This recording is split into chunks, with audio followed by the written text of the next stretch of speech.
করে বাড়ি চলে যাব। মনোনীত ধর্ম আল্লাহর নিকটে একমাত্র ইসলাম। এই ইসলামকে যারা মানবে, এই ইসলামকে যারা ফলো করে চলবে, এই ইসলামে যারা থাকবে, কিয়ামতের ময়দানে তারাই পাবে জান্নাত। কথা বুঝে আসছে? আল্লাহ তাবারাক ওয়া তাআলা যেমন মানব জাতিকে সৃষ্টি করেছেন, তেমনি আল্লাহ তাবারাক ওয়া তাআলা মানব জাতির জন্য মওতকেও সৃষ্টি করেছেন, হায়াতকেও সৃষ্টি করেছেন। আপনারা কথা বললে কি করে হবে বলেন? একটা অবস্থা দেখেন, আপনারা নিজে নিজে কথা বলি না, এই দিকে দেখেন। যতক্ষণ আপনারা ভালোভাবে শুনবেন বাবা, শোনাবো। কারণ এখানে কোনো ব্যক্তি করে বাবার কথা বলতে আসেনি, সবাই রাসূলের পাকের কথা বলতে আসে। আপনারা যতক্ষণ শুনবেন বা আদাব হয়ে শান্ত সুষ্ঠুভাবে শুনেন, যেন আপনার শোনাটা আল্লাহর দরবারে কবুল হয়ে যায়। আর যে কোনো জিনিস যদি মন দিয়ে না শুনেন, অন্তর থেকে না শুনেন, তাহলে সেই জিনিসের উপরে আপনাকে আমল করার তৌফিকও আল্লাহ দান করবেন। কয়েক মিনিট বক্তব্য শুনেন, নিজের ঈমানকে মজবুত করেন, নিজের আকীদাকে মজবুত করেন। বর্তমান জামানার পরিস্থিতি আমার নবী 1450 বছর পূর্বে বলেছিলেন, হাতে আগুনের গোলা ধরা সহজ হবে, ঈমান বাঁচানো সহজ হবে না। সকালবেলা বাড়ি থেকে মানুষ যখন বের হবে ঈমানদার থাকবে, আর বিকালে যখন বাড়ি আসবে তখন কাফির থাকবে, ঈমানটা বাজারে দিয়ে চলে আসবে। তো এখন প্রত্যেক জায়গাতে আপনার ছেলেকে মিশনে দিবেন, ঈমানের চোর মিশনে বসে আছে। আপনার ছেলেকে কোনো মার্কেটে পাঠাবেন, ঈমান চোর মার্কেটে বসে আছে। আপনার ছেলেকে নানির বাড়ি পাঠাবেন, অনেকের নানির বাড়িতে ঈমান চোর বসে আছে। তো ঈমান চোরের বাবা কমতি নাই, দাড়ি ছেড়ে টুপি পরে তার জাহিরকে যখন দেখবেন তো মনে করবেন এই হচ্ছে পাক্কা মুসলমান। জাহিরকে যখন দেখবেন ইবাদত এত করবে, তার ইবাদতের সামনে যারা অরিজিনাল মুসলমান তাদের ইবাদত কম হবে। তার নামাজের সামনে মুসলমানদের নামাজ কম, তার রোজার সামনে মুসলমানদের রোজা কম। কিন্তু তারা দিন থেকে, ইসলাম থেকে এমন ভাবে বেরিয়ে গেছে যেমন তীর কামান থেকে বেরিয়ে যায়। কারণ নামাজ তো তাদের কাছে আছে, রোজা তো তাদের কাছে রয়েছে, হজ এবং যাকাত তো আমাদের চাইতে বেশি রয়েছে, কিন্তু তাদের অন্তরে নবী মুস্তাফার আদব নাই, রাসূল পাকের মোহাব্বত নাই। আর আল্লাহ পাক বলছেন, যার অন্তরে আমার রাসূলের যারা পরিমাণে বুগজ ও হাসাদ থাকবে, ওই যতই নামাজ পড়ুক না কেন কাফির তো হতে পারে, মুসলমান হতে পারে। জোরে হবে না সুবহানাল্লাহ? সুবহানাল্লাহ। এই জন্য একটু লক্ষ্য করে শুনেন, কিছু ঈমান আকীদার কথা বলবো। আর আল্লাহর শুকরিয়া আদায় করেন যে আল্লাহ তাবারাক ওয়া তাআলা আমাদেরকে আহলে সুন্নাত ওয়াল জামাতের মতন পবিত্র দল দান করেছেন। কারণ বাবা, এখন শুধু মুসলমান বললেই হয়ে যায় না। এখন মুসলমান বলে পরিচয় যদি আমরা দিই, তো নবী পাক সাল্লাল্লাহু আলাইহি ওয়াসাল্লাম বলছেন যে ইসলামে আমার উম্মতের মধ্যে 73টি ফিরকা হবে। কুল্লুহু ফিন্নার, সমস্ত ফিরকা জাহান্নামে যাবে। ইল্লা মিল্লাতান ওয়াহিদা, একটি জান্নাতে যাবে। মা আনা আলাইহি ওয়া আসহাবি, যে আমার সাহাবার তরিকাতে চলবে তারাই হবে জান্নাতি। যার আকীদা মুহাম্মদ রাসূলুল্লাহর দেওয়া আকীদা হবে, যার আকীদা সাহাবার মতো আকীদা হবে, তারাই হবে জান্নাতি। 72টি দল জাহান্নামী হবে। নবী পাক সাল্লাল্লাহু আলাইহি ওয়াসাল্লাম বলেন, তাফসীরে ইবনে কাসিরের মধ্যে হাদিস, কিয়ামতের ময়দানে যারা জান্নাতি দল হবে তাদের চেহারা দিয়ে নূর বের হবে, আর যারা জাহান্নামী দল হবে তাদের চেহারা অন্ধকার হয়ে যাবে। রাসূল পাক বলছেন, যেই দলটি 72-73 মধ্যে যেই একটি দল জান্নাতি হবে তার নাম হবে আহলে সুন্নাত ওয়াল জামাত। জোরে বলতে হবে সুবহানাল্লাহ। তো বিরাদর ইসলাম, আহলে সুন্নাত ওয়াল জামাত জান্নাতি। আমার নবী হাদিসের মধ্যে বলেছেন, যার কারণে 72 জাহান্নামী ফিরকাও নিজেকে আহলে সুন্নাত বলে দাবি করতে আরম্ভ করেছে। নিজেকে আহলে সুন্নাত বলে দাবি করতে আরম্ভ করেছে। তবে আলহামদুলিল্লাহ, আল্লাহ পাকের শুকরিয়া আদায় করেন যে আমরা শুধু আহলে সুন্নাত ওয়াল জামাত দাবি করি না, প্রকৃত আহলে সুন্নাত ওয়াল জামাত হচ্ছে আমরা। কারণ এই আহলে সুন্নাত ওয়াল জামাতের মধ্যে গাউসে সামদানি রয়েছেন, খাজা মাইনুদ্দিন চিশতি রয়েছেন, মাহবুবে ইলাহি রয়েছেন, নিজামুদ্দিন আউলিয়া রয়েছেন, আলাউল হক পান্ডবী রয়েছেন। আল্লাহ পাকের যত মাহবুব মুকাররব ওলি বান্দা, এই সমস্ত বান্দা 72 ফিরকার মধ্যে নাই, আহলে সুন্নাত ওয়াল জামাত সুন্নি জামাতের মধ্যে আছে। নারে তাকবীর, নারে তাকবীর, নারে রিসালাত। এই জন্য বাবা ঈমান এবং আকীদা ঠিক রাখতে হবে। কথা বুঝতে পারছেন তো? 72 জাহান্নামী ফিরকা, তারাও বলছে আমরা আহলে সুন্নাত ওয়াল জামাত, কারণ নবী বলেছেন আহলে সুন্নাত ওয়াল জামাত জান্নাতে যাবে। তো তারাও যখন নিজেকে আহলে সুন্নাত ওয়াল জামাত বলতে লাগলো, তো আহলে সুন্নাত ওয়াল জামাতের শর্ট হচ্ছে সুন্নি জামাত। শর্ট কি হচ্ছে বাবা? সুন্নি জামাত। যখন ফিরকা বেরিয়ে গেল, লা মাযহাবি, আহলে হাদিস, দেওবন্দি, তাবলিগি, কাদিয়ানি, শিয়া, রাফজি, বিভিন্ন রকম জাহান্নামী ফিরকা যখন বের হলো, তো এই সমস্ত ফিরকা যিনি গর্দান ভেঙে দিয়েছেন তিনার নাম হচ্ছেন ইমাম আহলে সুন্নাত আলা হযরত। তাই 72 জাহান্নামী ফিরকা শিয়ার মোকাবলাতে, কাদিয়ানির মোকাবলাতে, দেওবন্দির মোকাবলাতে, আহলে হাদিসের মোকাবলাতে, এই সমস্ত ভ্রান্ত মতবাদ পোষণকারী নাপাক ফিরকার মোকাবলাতে তারাও যখন নিজেকে আহলে সুন্নাত ওয়াল জামাত বলবে, আমরাও নিজেকে আহলে সুন্নাত ওয়াল জামাত বলবো। এখন চিনবো কোনটা প্রকৃত আহলে সুন্নাত ওয়াল জামাত। তো যার জবাব দিয়ে আলা হযরত এবং মাসলাকে আলা হযরতে নারা বের হবে, ওই জামাতের মান্যকারী আহলে সুন্নাত ওয়াল জামাত। তাই বলছি বিরাদর ইসলাম, কিছু গুরুত্বপূর্ণ কথা শোনাবার চেষ্টা করছি, আপনারা মন দিয়ে, আপনারা প্রাণ দিয়ে শুনে। আমাদের জান্নাতি হওয়ার আলামত কি? বেশিক্ষণ আপনাকে বলবো না, একটা পয়েন্ট আপনাকে দিব, ইনশাআল্লাহ আপনি বুঝে যাবেন। আল্লাহ বলছেন আমার নিকটে একমাত্র ধর্ম হচ্ছে ইসলাম। ইসলাম ধর্ম মাননেওয়ালা। ইসলাম কাকে বলে? রাসূল পাক বলছেন মিশকাত শরীফ বাবুল ঈমান, ঈমানের অধ্যায়ের মধ্যে হাদিসটি লিপিবদ্ধ। নবী পাক বলছেন বুনিয়াল ইসলাম আলা খামসিন, ইসলামের ভিত 5টি জিনিসের উপরে রাখা হয়েছে।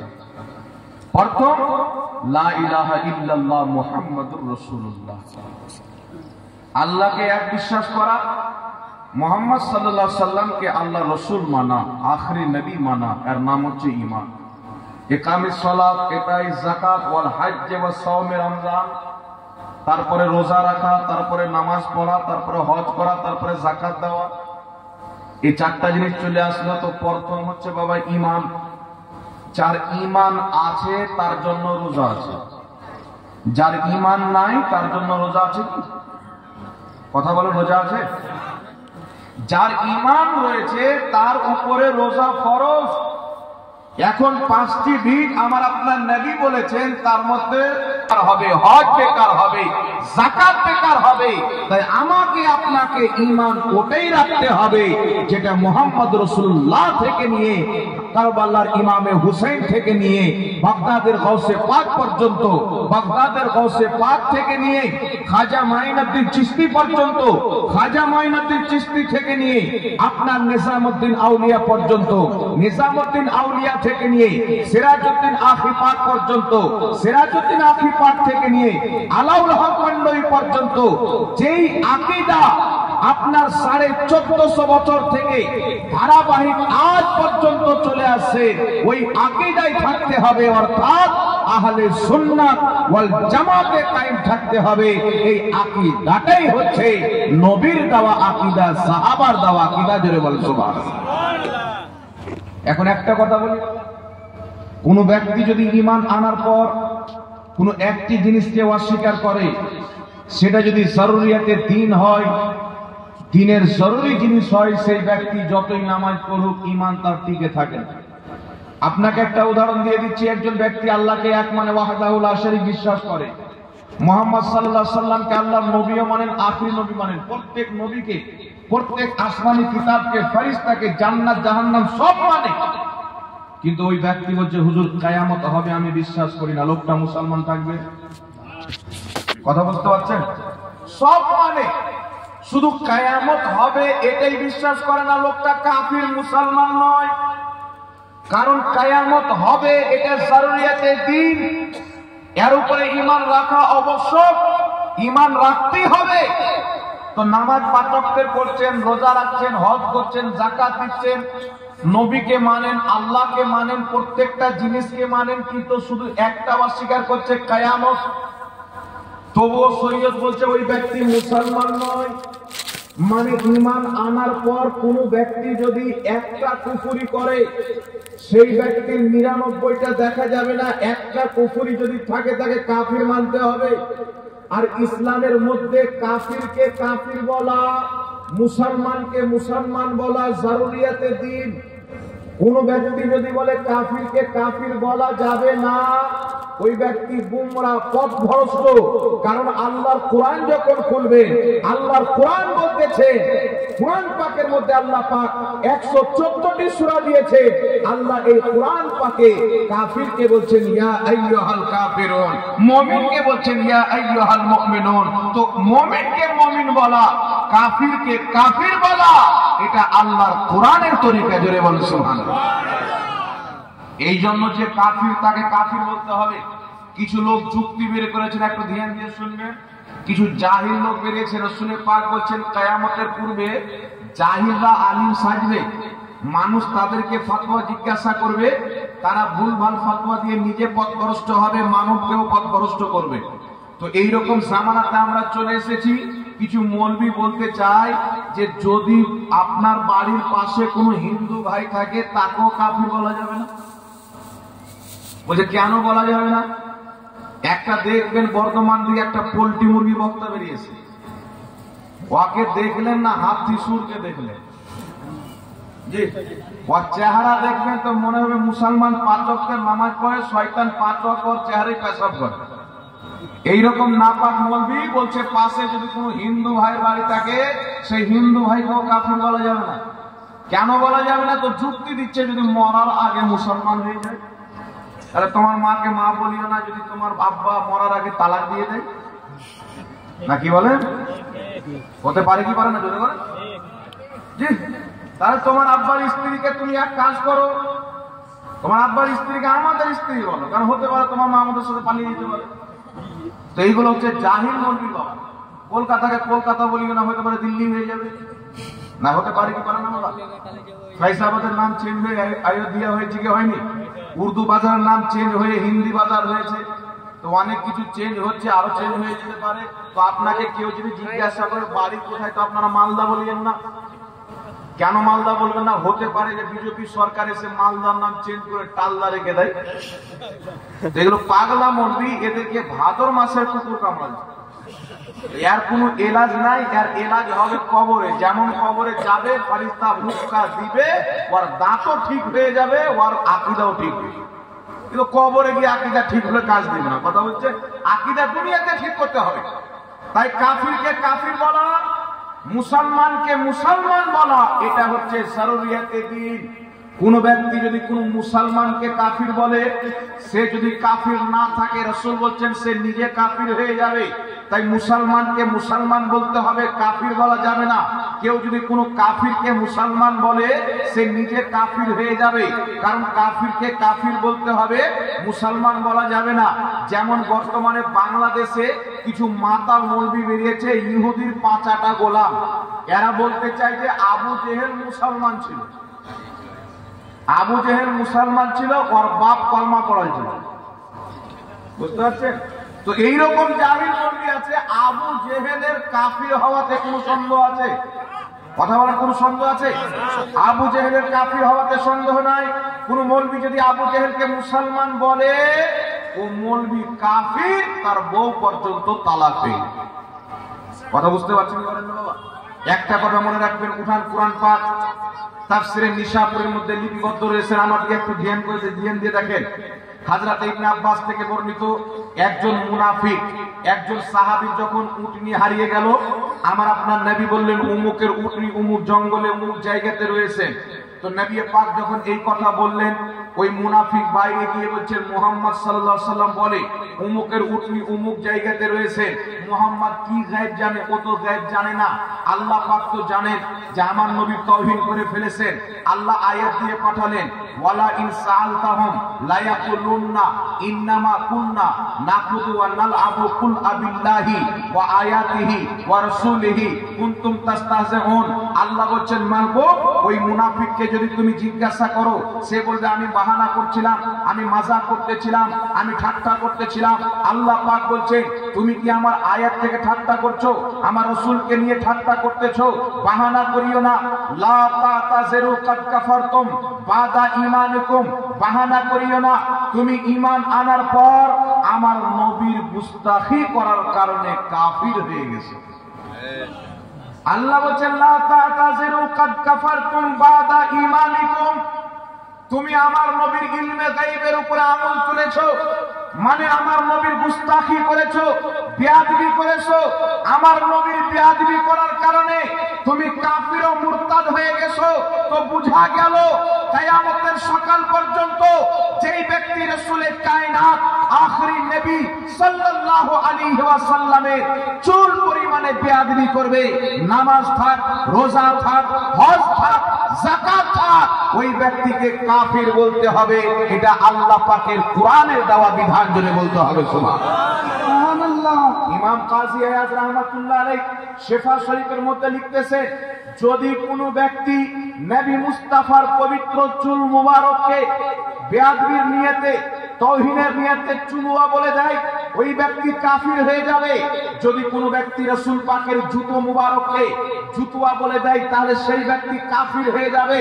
এই মুসলমান আপনাকে বলতে চাই, রাসূল পাকের চুলের যদি অপমান করে, ওই ব্যক্তি মুসলমান থাকতে পারে না। রাসূল পাকের নালেন শরীফ জুতো মুবারকের যদি অপমান করে, সেই ব্যক্তি মুসলমান থাকতে পারে না। তাহলে কোনো ব্যক্তি যদি নিজেকে মুসলমান দাবি করে, নিজেকে ওয়াহাবি দাবি করে, নিজেকে আহলে হাদিস দাবি করে, নিজেকে গায়র মুকাল্লিদ দাবি করে, বলে রাসূল পাকের ওসিলা চলবে না, রাসূল পাক কবরে মরা মানুষ পড়ে আছে, রাসূল পাকের মা বাপ জাহান্নামে যাবে, রাসূল পাকের মুখ দিয়ে দুর্গন্ধ বের হবে, রাসূল পাক কিয়ামতে কোনো উপকার করতে পারে না। যদি নবীর জুতোর অপমান করলে ওই ব্যক্তি কাফির হয়ে যায়। যেই ব্যক্তি রাসূলের জাতের অপমান করেছে, ওই ব্যক্তি মুসলমান কি করে হতে পারে? আরে কাফির তো হতে পারে, মুসলমান হতে পারে না। বলেন নারে তাকবীর, নারে তাকবীর, নারে রিসালাত, ওয়ালমায়ে আহলে সুন্নাহ, ওয়ালমায়ে আহলে সুন্নাহ। আমার আল্লাহ পাক পবিত্র কোরআন পাকের মধ্যে উদাহরণ দিয়েছেন। আকীদা কোরআন পাকে, মাসলা কোরআন পাকে, নামাজ কোরআন পাকে, রোজা কোরআন পাকে, সাত তবক জমিনের ইলম কোরআন পাকের মধ্যে রয়েছে, আসমানের ইলম কোরআন পাকের মধ্যে রয়েছে, ম্যাথমেটিক্স কোরআন পাকের মধ্যে, সায়েন্স কোরআন পাকের মধ্যে, বিজ্ঞান কোরআন পাকের মধ্যে, ইঞ্জিনিয়ারিং কোরআন পাকের মধ্যে, ডক্টরি কোরআন পাকের মধ্যে। প্রত্যেকটা জিনিসের জ্ঞান আল্লাহ পাকের কোরআনের মধ্যে রয়েছে। এই জন্য আমরা বলি আপনারা কোরআন পাক পড়েন, কোরআন পাকের অনুবাদ পড়েন, কোরআন পাকের তাফসীর পড়েন, কিন্তু দুনিয়ার কোনো পথভ্রষ্ট করা তরজমা তাফসীর নয়, বারেনীর সরকার আলা হযরতের করা কানজুল ঈমান পড়তে হবে। ইমামে আহলে সুন্নাত আলা হযরত আহলে সুন্নাত ওয়াল জামাতের ইমাম যখন কোরআন পাকের তরজমা লিখলেন কানজুল ঈমান, সেই তরজমা মিশরের মাটিতে পেশ করা হলো। যেই মিশরের মাদ্রাসা জামে আজহার পৃথিবীর সর্বশ্রেষ্ঠ মাদ্রাসা, ওই জামে আজহারের প্রিন্সিপাল প্রত্যেক শিক্ষক বলেছিলেন, যদি পবিত্র কোরআন আরবি ভাষাতে অবতীর্ণ না হতো, উর্দু ভাষাতে অবতীর্ণ হতো, ইমাম আহমদ রাজা কানজুল ঈমান অবতীর্ণ হতো। এত গ্রহণযোগ্য তরজমা। আমরা কোরআন পড়তে বলি, কিন্তু কোন বেঈমানের লেখা তরজমা নয়, ইমামে আহলে সুন্নাতের লেখা তরজমা। এই কোরআন পাক পড়েন। আল্লাহ তাবারাক ওয়া তাআলা সর্বপ্রথম কোরআন পাক সূরা ফাতিহার পর সূরাতুল বাকারার মধ্যে আমাদেরকে কি শিক্ষা দিয়েছেন? একটি কথা মনে রাখবেন, আল্লাহ কি বলছেন শুনেন। আল্লাহ তাবারাক ওয়া তাআলা আমাদের সকলের আদি পিতা আদম আলাইহিস সালাতু ওয়াস সালামকে যখন সৃষ্টি করলেন, তিনার মধ্যে আত্মা ভরলেন। আল্লাহ পাক সমস্ত ফেরেশতাকে এবং আপনার ইবলিসকে পর্যন্ত বললেন উসজুদু লি আদম, তোমরা সবাই আদমকে সাজদা করো। একটা কথা মনে রাখবেন, সাজদা হচ্ছে দুই প্রকার। একটা হচ্ছে সাজদায়ে তাজিমি, যেটা ইবাদতের ক্ষেত্রে হয়, যেটা নামাজে আমরা আল্লাহকে করি। আর একটা হচ্ছে সাজদায়ে তাজিমি, যেটা সম্মান ক্ষেত্রে হয়। তো সম্মান ক্ষেত্রে সাজদা কোন নবীর ক্ষেত্রে জায়েজ করা হয়েছিল, আমাদের নবীর ক্ষেত্রে সাজদায়ে তাজিমিও হারাম, সাজদায়ে তাবুদিও হারাম। কথা বুঝতে পেরেছেন?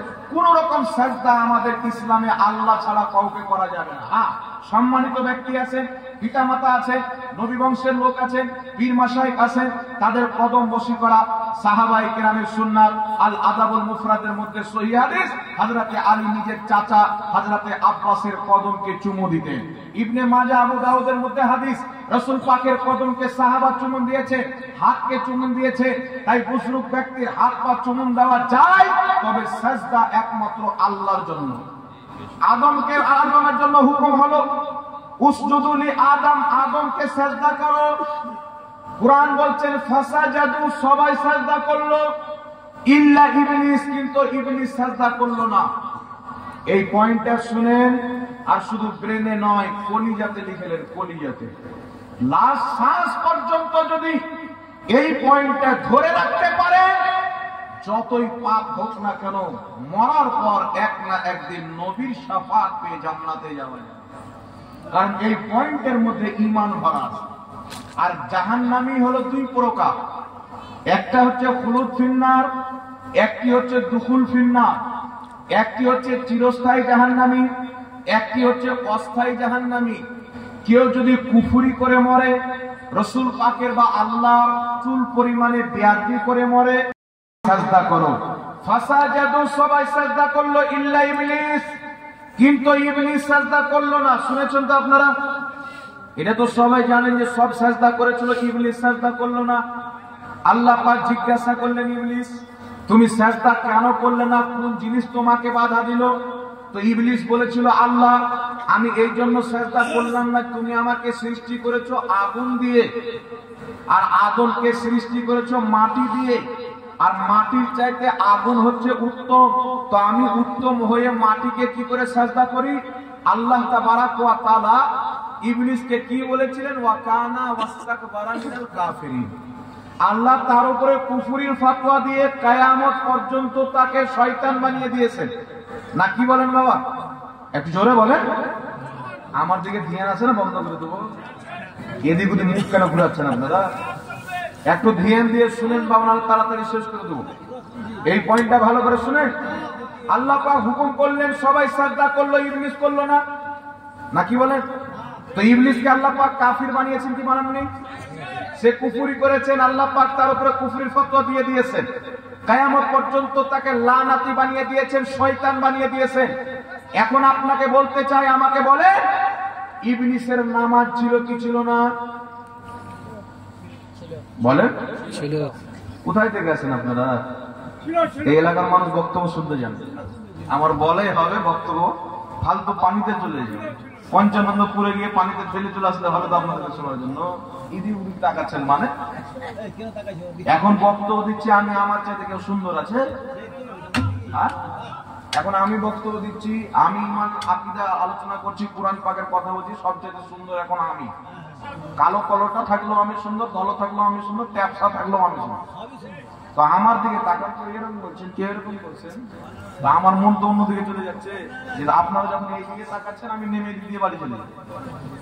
কি বলে? একটু ধ্যান দিয়ে শুনেন। ইবলিস সাজদা করলো না, সমস্ত ফেরেশতা সাজদা করলেন। ইবলিস শয়তান হলো কি জন্য? আদমের তাজিম করলো না। আল্লাহ বলেন আদমের সম্মান করো, আদমকে সাজদা করো, করলো না, শয়তান হয়ে গেল, কাফির হয়ে গেল। না কি বলেন? এখন যদি আপনাকে জিজ্ঞাসা করি, বলেন তো ইবলিসের নামাজ ছিল কি ছিল না? ইবাদত ছিল কি ছিল না? প্রত্যেক ফেরেশতার চাইতে বেশি ইবাদত ইবলিসের ছিল। কত বছর ইবলিস ইবাদত করেছিল? 6 কোটি বছর। কত বছর? লক্ষ্য করে শুনেন, 6 কোটি বছর ইবলিস ইবাদত করেছিল। তার 6 কোটি বছরের প্রত্যেকটা ইবাদত আমার আল্লাহ কবুল করে নিয়েছিলেন। আমার আপনার ইবাদত কবুল হচ্ছে কিনা গ্যারান্টি নাই, করছি আল্লাহর রহমতের উপরে ভরসা আছে। কিন্তু কেউ মুখ বাজিয়ে বলতে পারবে না যে আমি আজকে নামাজ পড়লাম, আমার নামাজ কবুল। বলতে পারবেন? কিন্তু ইবলিসের 6 কোটি বছর নামাজ কবুল। ইয়াকুব যখন আল্লাহ পাকের ইবাদত করলেন, উলামায়ে কেরাম বয়ান করে থাকেন তার সাজদার জায়গাগুলি যদি জমিনে এক এক করে বিছিয়ে দেওয়া হয়, এই পৃথিবীর জমিনে রায়ের দানা রাখার জায়গা পাওয়া যাবে। এত বড় আবিদ, 6 কোটি বছর আল্লাহকে সাজদা করনে वाला, 6 কোটি বছর আল্লাহ তাসবিহ পাঠ করনে वाला, হাজারো বছর ফেরেশতাদের মাস্টারি করনে वाला, ফেরেশতাদের শিক্ষকতা করনে वाला, হাজারো বছর আল্লাহ পাকের আরশের তাওয়াফ করনে वाला, হাজারো বছর জান্নাতের মধ্যে থাকনে वाला ছিল। জান্নাতের মধ্যে ফেরেশতাদের ওস্তাদ ছিল, আল্লাহ পাকের বহুত বড় আবিদ বান্দা ছিল। কিন্তু আদম আলাইহিস সালামকে যখন সিজদা করলেন না, আল্লাহ বলেননি ইবলিস সাজদা আদমকে করলে না তো কি হলো, আদমের তাজিম করলে না তো কি হলো, 6 কোটি বছর নামাজ পড়েছো, তোমার নামাজ তোমাকে বাঁচিয়ে নিবে। 6 কোটি বছর আমাকে সাজদা করেছো, তোমার সাজদা তোমাকে বাঁচিয়ে নিবে। 6 কোটি বছর আমার তাসবিহ তাহলিল করেছো, জিকির করেছো, সেই তাসবিহ তাহলিল ও জিকির তোমাকে বাঁচিয়ে নিবে। আল্লাহ বলছেন না ইবলিস আমার ফেরেশতাদেরকে হাজার বছর পড়িয়েছো, সেই পড়ানো তোমাকে বাঁচিয়ে নিবে। আল্লাহ বলছেন না ইবলিস জান্নাতের মধ্যে থাকো, জান্নাতের মধ্যে থাকা তোমাকে বাঁচিয়ে নিবে। আল্লাহ বলছেন না ইবলিস তুমি আমার আরশের তাওয়াফ করেছো, সেই তাওয়াফ তোমাকে বাঁচিয়ে নিবে। আল্লাহ তাবারাক ওয়া তাআলা বললেন ইবলিস তুমি আমার আদমের সম্মান করলে না, আজ আমি তোমাকে কাফির ও মুরতাদ ঘোষণা দিয়ে কিয়ামত পর্যন্ত আকীদা কায়েম করে দিলাম, কুরআন পাকে বিধান করে দিলাম। কিয়ামতের সকাল পর্যন্ত যতই বড় নামাজ পড়নে वाला থাকুক, সাজদা করনে वाला থাকুক, পরহেজগার মুত্তাকি থাকুক, কালেমা পড়নে वाला থাকুক, ইবাদত যতই করুক না কেন, যতই বড় আলিম হোক না কেন, যতই বড় আবিদ হোক না কেন, যদি তার অন্তরে নবীর আদব না থাকে ওই ব্যক্তির ইবাদত তাকে বাঁচাতে পারবে না। যার অন্তরে আমার নবীদের সম্মান থাকবে মুসলমান তারাই থাকবে, যাদের অন্তরে নবী মুস্তাফা বেয়াদবি থাকবে ওই ব্যক্তি কিয়ামতের সকাল পর্যন্ত ইবলিসের মতো লাঞ্ছিত হবে। জোরে বলুন সুবহানাল্লাহ। কথা বলছেন বাবা? এখন কিছু লোক বলবে হুজুর নামাজ তো ওরাও পড়ে, রোজা তো ওরাও রাখে, হজ তো তারাও করে, হুজুর আমাদের চাইতে বেশি নামাজ পড়ে। তো নবী তো বলেছেন উমর তোমার চাইতেও নামাজ পড়ে। তো নবীর দ্বিতীয় খলিফা উমর ফারুক চাইতে যদি বেশি নামাজ পড়ে তা আমরা আপনারা কোন খ্যাতের মুলি বাবা? আমাদের নামাজ কতটুকু হয়? হযরত উমর ফারুক চাইতে বেশি নামাজ পড়বে। আমার আপনার নবী সাল্লাল্লাহু আলাইহি সাল্লাম গনিমতের মাল বন্টন করছেন। যুদ্ধের ময়দানে গিয়ে কাফির মারা যায়, তাদের যে মাল সম্পদ থাকে সেটাকে গনিমতের মাল বলা হয়, যেটা আল্লাহ মুসলমানদের জন্য হালাল করেছেন। আমার নবী বন্টন করছেন, বদরি সাহাবীকে 2 হিস্সা দিচ্ছেন, যিনারা বদরি সাহাবী নয় তাদেরকে 1 হিস্সা দিচ্ছেন। বদরি সাহাবী বলা হয় যিনারা বদর যুদ্ধে লড়াই করেছিলেন 313 জন। 1 হিস্সা দিচ্ছেন, বদরি সাহাবীকে 2 হিস্সা দিচ্ছেন। একজন ব্যক্তি বলছেন ইয়া রাসূলুল্লাহ ইত্তাকিল্লাহ, হে আল্লাহর রাসূল আল্লাহকে ভয় করো, ইনসাফ করো। এই কথা যখন আমার নবীকে বললেন নবীর চেহারা লাল হয়ে গেল। রাসূল পাক বলছেন বদবাক ধ্বংস হয়ে যাও, আমি যদি ইনসাফ না করি পৃথিবীতে ইনসাফ কে করবে? আমার আপনার নবী তো ইনসাফকে পৃথিবীতে কায়েম করতে এসেছিলেন, আমার নবীকে ইনসাফের কথা বললো। ওই ব্যক্তি রাতে 300 রাকাত নামাজ পড়তো, এত ইবাদত করতো, তার পাগুলো শুরু হয়ে গেছিল, লম্বা লম্বা ঘন দাড়ি ছিল, পায়জামা অনেকটা উঠিয়ে পড়তো। নবী পাকের সাহাবী উমর ফারুক বলছেন হুজুর আপনাকে ইনসাফের কথা বলে, আপনি আমাকে অনুমতি দেন তলোয়ার বের করে তার গর্দানটা মেরে দিই। রাসূল পাক বললেন উমর গর্দান মারতে হবে না, এর নসল কিয়ামত পর্যন্ত থাকবে, গলি গলি যাবে, এলাকা এলাকা যাবে, বাজার বাজারে যাবে, তারা মানুষের ঈমানকে ধ্বংস করবে। এত নামাজ পড়বে, তার নামাজের সামনে তুমি নিজের নামাজকে কমা মনে করবে। এত রোজা রাখবে, তার রোজার সামনে তুমি নিজের রোজাকে কমা মনে করবে। কুরআন তো খুব সুন্দর পড়বে, কিন্তু তার হলক থেকে নিচে নামবে না। তারা ইসলাম থেকে এমন ভাবে বেরিয়ে যাবে যেমন তীর শিকার থেকে বেরিয়ে যায়, যেমন তীর কামান থেকে বেরিয়ে যায়, এরা ইসলাম থেকে বেরিয়ে যাবে। নামাজ তো আছে, নবীর আদব নাই। আছে বাবা? জি থাকলে লামাজাবি মৌলবি মানুষকে বোঝাচ্ছে এখানে হাত বাঁধতে হবে, নামাজে হাত ঝাড়তে হবে। আর তুমি যদি 2 কোটি বার হাত ঝাড়ো তোমার নামাজ তো নামাজ নাই, তোমার তো নামাজ ফরজ নাই। মুহাম্মদ বিন আব্দুল ওয়াহাব নজদি, সে নবী মুস্তাফার তাওহীদ করেছিল।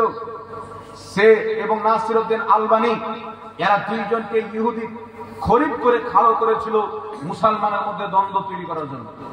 তারা লিখেছিল, হাতে লাঠি নিয়ে বলেছিল যে আমার হাতে যে লাঠি আছে এই লাঠি যা উপকারে আসবে মুহাম্মদ সাল্লাল্লাহু আলাইহি ওয়াসাল্লাম মরার পরে তা উপকারে আসবে না। এই লাঠি নিয়ে আমি কুকুর হাঁকাতে পারি, মুহাম্মদ কোনো উপকারে আসবে না। তারা বলেছে নবী মুস্তাফা কিয়ামতের ময়দানে ফাল করে তাকিয়ে থাকবে, আমার নেকির পাল্লা ভারী হচ্ছে না, গুনার পাল্লা ভারী হচ্ছে, তো আমাদেরকে কি বাঁচাবে। তারা লিখেছে যেই নবীর ঘামে খুশবু, যেই নবীর জবানে আমার আল্লাহ কথা বলতেন, তিরমিজি শরীফের হাদিস রাসূলের পাক কথা বলতেন, তিনার 2 দাঁতের মাছ দিয়ে নূরের মতি আপনার বেরিয়ে বেরিয়ে আলো হিসাবে পড়তো, নূরের মতি বের হতে, আলো বের হতে। আর সে বলছে রাসূল পাকের মুখ দিয়ে দুর্গন্ধ বের হতো। এত বড় গুস্তাখ করনেওয়ালা মুসলমান থাকবে? এই জোরে বলেন মুসলমান থাকবে? সে জোরে আমিন বলো, বুকে হাত বাঁধো, বারবার হাত ঝাড়ো, ফরজ নামাজের পর দোয়া করুক আর না করুক তার উপরে নামাজ ফরজ নাই, কারণ তাদের নামাজ হচ্ছে শয়তানের নামাজ। আরে শয়তানের নামাজ তো কবুল ছিল, তোমার তো এখন পর্যন্ত কবুল হয়নি। তুমি তো জান্নাতের খুশবু শুনোনি, শয়তান তো জান্নাতের মধ্যে ছিল। এই শয়তান আদমের সম্মান না করে যদি জাহান্নামী হয়ে যায়, কাফির হয়ে যায়, জান্নাতের মধ্যে ছিল, আল্লাহ বের করে ফেলে দিয়েছে। তুমি তো এখন পর্যন্ত জান্নাতে যাওনি। যারা নবীর বেয়াদবি করে, রাসূল পাকের গুস্তাখি করে, তাদের তৈরি করা আহলে হাদিস জামাত, লামাযহাবী জামাতে যারা থাকবে, যতই নামাজ পড়ুক না কেন তার নামাজ কবুল হবে না। আমিন আসতে বলুক, জোরে বলুক, দেখার নাই হাত কোথায় বাঁধছে, দেখার নাই নামাজের পর দোয়া করলো কিনা, দেখার নাই সেই ব্যক্তি আমিন বললো কিনা, দেখার নাই। আরে যার অন্তরে রাসূল পাকের মহব্বত নাই তার নামাজ নামাজ নয়, তার নামাজের মধ্যে আর শয়তানের নামাজের মধ্যে কোনো তফাৎ নাই। মুসলমান কথা বুঝতে পারছেন বাবা? এই জন্য বাবা ঈমান তাগড়া রাখতে হবে রাসূল পাক সাল্লাল্লাহু আলাইহি ওয়াসাল্লামের ব্যাপারে। ইবলিস আল্লাহকে অস্বীকার করেনি, বলছে আল্লাহ 6 কোটি বছর তোমার ইবাদত করেছি, তুমি আরো যত হায়াত দান করবে তোমাকে সাজদা করেই যাব। আল্লাহর ইবাদতে কোনো বাধা ছিল না। আপনি এই জাতিকে, এই কমকে বলেন নামাজ পড়ো, আপনার আমার চাইতে বেশি নামাজ পড়ো। আপনি যদি মায়ের পেট থেকে বের হওয়ার পর 10 বছর বয়সে নামাজি হন, 60 বছর বয়সে মারা যান, নামাজ না ছাড়েন, আপনার কপালে যদি ঘাটা না পড়ে, তারা 2 রাকাত নামাজ পড়লে কপালে ঘাটা পড়ে যাবে। এই জাতিকে নামাজ বলেন পড়বে, রোজা বলেন আপনার চাইতে বেশি রাখবে, হজ বলেন প্রত্যেক বছর করবে, কিন্তু তাকে যদি বলে নবীর সম্মানে দাঁড়িয়ে একটু সালাত ও সালাম পড়লেন, বিদআত আর হারামের ফতোয়া দিয়ে পালিয়ে যাবে। কারণ এদের মধ্যে চরিত্র হচ্ছে ইবলিসের। ইবলিস নবীর জন্য ঝুঁকেনি, আর তার আলো আওলাদ লামাযহাবী দেওবন্দি তবলিগী নবীর জন্য উঠতে রাজি নাই। নাকি বাবা? জি, যখন দাঁড়াবেন তখন কত রকম বাহানা। কখনো বলবেন করে সম্মানে দাঁড়ানো শিরক, কখনো বলবে ইয়া নবী বলা শিরক, কখনো বলবে দাঁড়িয়ে সম্মান করা হারাম, কখনো বলবে অমুক হারাম। মানে নবীর জন্য দাঁড়াতে বলেন তো দাঁড়াবে না, নামাজ বলেন পড়বে, রোজা বলেন রাখবে, হজ বলেন করবে, যাকাত বলেন করবে, নবীর তাজিমে দাঁড়াতে বলেন সে দাঁড়াতে পারবে না। ইবলিস নামাজ তো পড়তো, সাজদা করতো, আপনার তাসবিহ তাহলিল করতো, আল্লাহর ইবাদতে কমতি ছিল না, কিন্তু আদমের সামনে ঝুঁকবে না। তো বুঝা গেল আজকের লামাযহাবী দেওবন্দি এদের অন্তরে ইবলিসের চরিত্র ভরা আছে। ইবলিসের ইবাদত যেই খাতাতে, তাদের ইবাদত ওই খাতাতে। কথা বুঝতে পেরেছেন? এদের ইবাদত আর ইবলিসের ইবাদতের মধ্যে কোনো তফাৎ নাই। যে ইবাদতের অন্তরে রাসূল পাকের তাজিম ও মুহাব্বত নাই, ওই ইবাদত আল্লাহর দরবারে গ্রহণযোগ্য নয়। এখন একটু লক্ষ্য করে শুনেন বাবা। আচ্ছা বলেন তো বাবা, নামাজের মধ্যে বিভিন্ন রকমের খেয়াল আছে কি আছে না? নামাজে যখন আমরা দুরূদ পড়ব আল্লাহুম্মা সাল্লি আলা মুহাম্মাদ ওয়া আলা আলি মুহাম্মাদ কামা সাল্লাইতা আলা ইব্রাহিম ওয়া আলা আলি ইব্রাহিম ইন্নাকা হামিদুম মাজিদ, তো নবীর শরণ আসবে কি আসবে না? আসসালামু আলাইকা আইয়ুহান নবী বললে নবীর শরণ আসবে কি আসবে না?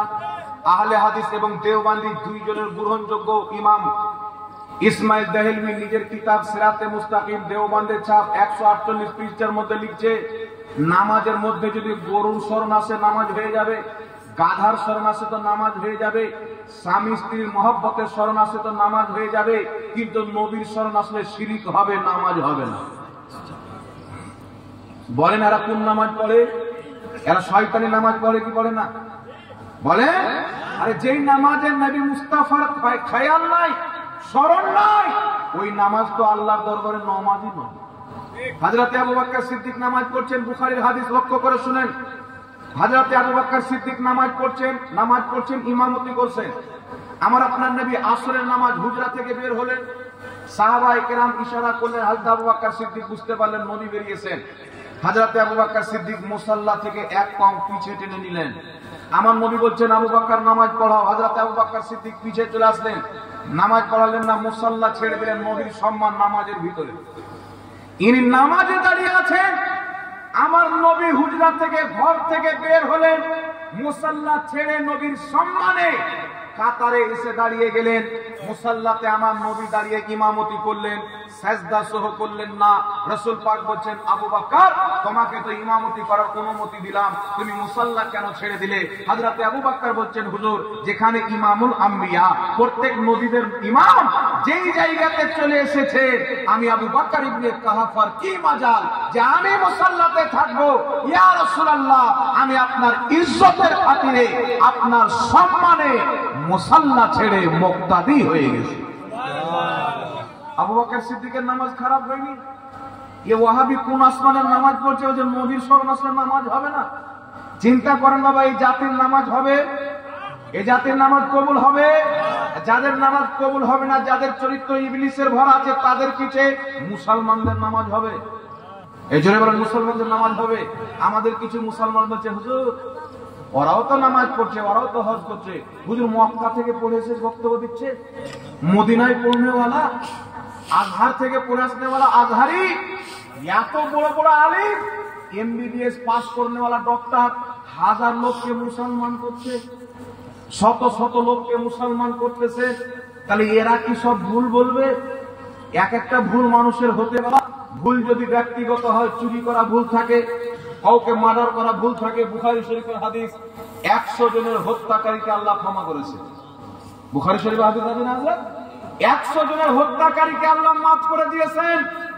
কিন্তু পৃথিবীর কোন ইতিহাস নাই আরে বড় বড় পাপীকে আল্লাহ ক্ষমা করবে, কিন্তু যেই ব্যক্তি নবী মুস্তাফার চুল পরিমাণে বেয়াদবি করবে বা বেয়াদবি করনেওয়ালা মৌলবীর দলে থাকবে, তারা জাহান্নামে চিরকাল থাকবে, কোনদিন জাহান্নাম থেকে রেহাই পাবে না। বলেন সুবহানাল্লাহ, সুবহানাল্লাহ। কারণ আল্লাহ পাক জানিয়ে দিয়েছেন যে নবী কা নেহি ও হামারা নেই। যেই নবীর বেয়াদবি করুক। এবার আপনাদেরকে বলতে চাই বাবা, বলেন তো আমাদের নবীর পরে কি নবী জন্ম নিতে পারে? কথা বলেন। কেউ যদি বলে আমাদের নবীর পরে নবী জন্ম নিতে পারে, সে মুসলমান থাকবে? এখন শুনেন, কাদিয়ানি বলে একটি ফিরকা আছে, আপনারা জানেন কি জানেন না? মালদার মানুষ, মুর্শিদাবাদে কিছু কিছু জায়গাতে পাওয়া যায়। কাদিয়ানি বলে একটা ফিরকা আছে, সে আজ থেকে প্রায় 150 বছর পূর্বে গোলাম আহমদ কাদিয়ানি, পাকিস্তানে একটি জায়গা আছে কাদিয়ান, লোকটার নাম ছিল গোলাম আহমদ কাদিয়ানি। সে নিজেকে নবী বলে দাবি করলো যে কোরআন হাদিসে যে আহমদ যে নবীকে বলা হয়েছে ওটা আমি আহমদ, আমি নবী। তো সবাই মিলে তার উপরে কুফরির ফতোয়া দিলেন, কারণ নবীর পরে কেউ যদি নবী আসা সম্ভব মনে করে সেও কাফির, কেউ যদি বলে আমি নবী সেও কাফির, কেউ বলে যে নবী এসেছেন সেও কাফির। আমার নবীর পরে কিয়ামত পর্যন্ত কোন নবী আসবে না, এটা মহাল, হতেই পারে না। কারণ আল্লাহ বলছেন মা কানা মুহাম্মাদুন আবা আহাদিন মির রিজালিকুম ওয়ালাকিন রাসূলুল্লাহি ওয়া খাতামান নাবিয়্যিন। আল্লাহ বলছেন মুহাম্মদ সাল্লাল্লাহু আলাইহি সাল্লাম তোমাদের মধ্যে কোন মানুষের বাবা নয়, ওয়ালাকিন রাসূলুল্লাহ, উনি একজন আল্লাহর রাসূল, ওয়া খাতামান নবিয়্যিন, সমস্ত নবীর শেষ নবী, উনার পরে কোন নবী নাই। আল্লাহ বলছে মুহাম্মদ তোমাদের মধ্যে কোন বাবাও নয়। আর কিছু ওয়াহাবি মোল্লা বলছে নবী বড় ভাইয়ের মতো। চিন্তা করছেন বাবা? আল্লাহ বলছেন বাপ বলা যাবে না। ওয়াহাবি কিতাবের মধ্যে তাকওয়াতুল ঈমানের মধ্যে লিখে রেখেছেন নবীর সম্মান বড় ভাইয়ের মতো করতে হবে। আর নাউজুবিল্লাহ বলবেন না? তো কোরআন পাকে আল্লাহ কি বলেন? আমাদের নবী পরে নবী আসতে পারে না। দেওবন্দি জামাতের ফাউন্ডার কাসিম নানতাবি নিজের কিতাব তাহজিরুন নাস 25 নম্বর পৃষ্ঠার মধ্যে লিখতেছেন, আমাদের নবীর পরে যদি কোনো নতুন নবী জন্ম নিয়ে নেয় তবু আমাদের নবীর শেষ নবী হওয়াতে ব্যাঘাত ঘটবে না। আচ্ছা বলেন তো, আমাদের নবীর পরে যদি নতুন নবী জন্ম নেয় তো আমাদের নবীর শেষ নবী হওয়াতে ব্যাঘাত ঘটবে কি ঘটবে না? ঘটবে কি ঘটবে না? তাহলে এটা হচ্ছে স্পষ্ট কুফরি। দেওবন্দ মাদ্রাসার প্রতিষ্ঠাতা যখন এটা লিখলো নিজের কিতাবে, গোলাম আহমদ কাদিয়ানী পাকিস্তানে বলল যে চলে আসলে যখন শেষ নবী হওয়াতে ব্যাঘাত ঘটবে না, আমি গোলাম আহমদ কাদিয়ানী নবী চলে এসেছি, তবে শেষ নবী মুহাম্মদ সাল্লাল্লাহু আলাইহি ওয়াসাল্লাম আছে। মানে দেওবন্দি একটা রাস্তা খুলে দিল, সে নিজেকে নবী দাবি করে নিল। পাকিস্তানের সুপ্রিম কোর্টে কেস করা হলো, সেখানে কাদিয়ানীদেরকে অমুসলিম ঘোষিত করা হলো। পাকিস্তানের কোর্ট বলল যেমন শিখরা, হিন্দুরা, জৈনরা, বৌদ্ধরা, খ্রিস্টানরা অমুসলিম হিসাবে পাকিস্তানে বসবাস করে, কাদিয়ানীও অমুসলিম হিসাবে বসবাস করবে, নিজেকে মুসলমান দাবি করতে পারবে না। আমার বক্তব্য হচ্ছে গোলাম আহমদ কাদিয়ানী যেমন নিজেকে নবী দাবি করে কাফির এবং তার মান্যকারী কাফির হয়েছে, তাহলে দেওবন্দ মাদ্রাসার প্রতিষ্ঠাতা নবীর পরে নতুন নবী জন্ম নেওয়াকে সম্ভব মনে করে যেমন গোলাম আহমদ কাদিয়ানী কাফির, তেমন কাসিম নানতাবিও কাফির। না কি বলেন বাবা? যে বলেছে নবীর পরে নবী আসতে পারে সেও কাফির, আর যে বলেছে আমি নবী চলে এসেছি সেও কাফির। এখন আরেকটা আপনাকে বলি, দেওবন্দীদের এই কুফরি আকীদা, তারপরে চলে আসেন আপনার কাদিয়ানীদের এই কুফরি আকীদা, তারপরে আরেকটা দল আছে হাত ঝাড়নেওয়ালা, পাও ঝাড়নেওয়ালা। এরা মানুষকে বলে আমরাই সহি, এদের ফের আবার মৌলবি হয়ে বক্তা হয় না। কেউ গাঁজা টানতে টানতে দুটো বাংলা কিতাব পড়ে নিল, ওই ওদের মুক্তি হয়ে গেল। কেউ আপনার পায়খানা ছাগল চড়াতে চড়াতে একটা বাংলা কিতাব পড়ে কিছু বলতে শিখে নিল ভুলভাল, ও মুফতি হয়ে গেল। আর